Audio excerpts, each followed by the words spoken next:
When people visit Jerusalem's old city today, they may believe it's the same place King David set up as his capital some 3,000 years ago. That's not exactly the case. Archaeologists are uncovering the original city and telling an amazing story. So we're looking at the city of David from here, all the way down. This is the city of David. Yeah. So we have the palace area over there. Anarina Heyman serves as the outreach coordinator for the city of David. Welcome to the city of David. It's the home to the ancient biblical Jerusalem. And up till 150 years ago, everybody thought that the ancient biblical Jerusalem lies within the confines of the old city right behind you, within the walls there.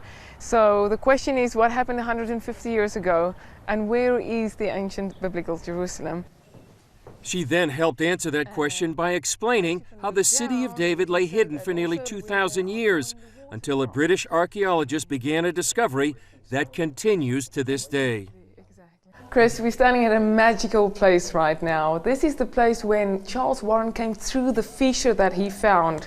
He saw something, and when Charles Warren saw this, he knew that he rediscovered the ancient biblical Jerusalem. Was this the beginning, sort of the unveiling of the city of David in the modern time? Exactly, because now we're speaking of a 2,000-year period where nobody knew where the ancient city was. Most people thought when they came that what they saw in the old city, that was ancient biblical Jerusalem.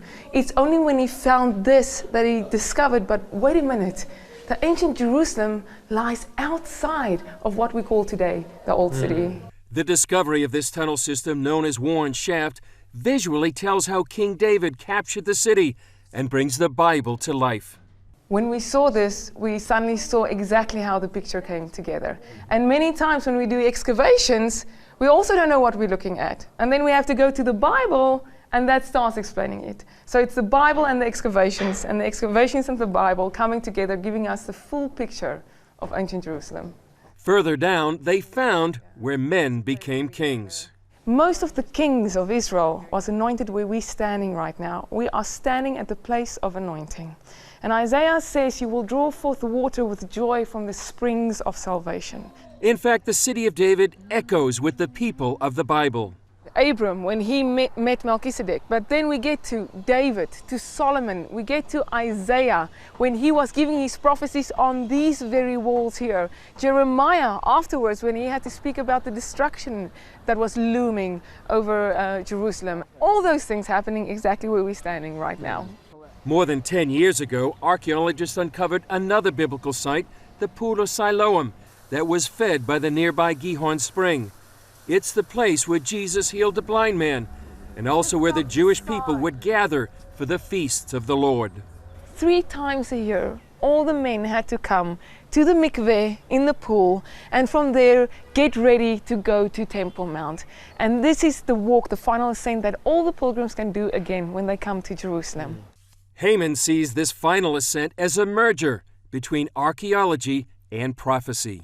Something amazing is happening, Chris, because we said that we are now excavating this road. And again, prophecy is being fulfilled, because it says in Isaiah, build up the road, the highway. And it says, remove the stones for my people's return. One ongoing excavation is this tunnel leading from the Pool of Siloam to the Temple Mount. Heyman says it reveals the past and opens a door to the future. One of the city of David's most ambitious projects is this excavation called the Givati, where the entire history of Jerusalem is being revealed as if the rocks are crying out.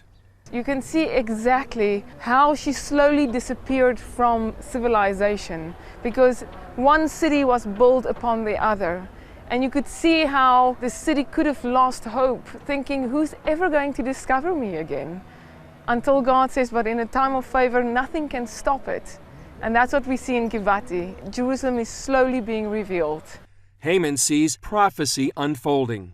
And we're starting to see in the last decade the blueprint. She's starting to share what she looked like to us again. So you can see how prophecy is speeding up as we go. It says, Hitna ari me'afar kumi, shake off your dust, arise, take your rightful place, Jerusalem. If you see the excavations here on a daily basis, you can see the buckets flying, you can see the dust literally flying about, how she is shaking off her dust.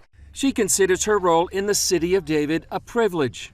I call myself the luckiest person in the world, the luckiest girl in the world, because I have the opportunity to take what we see here and tell the people about the city of David, about the ancient Jerusalem. And every person that is passionate about Jerusalem and serious about biblical prophecy needs to know this.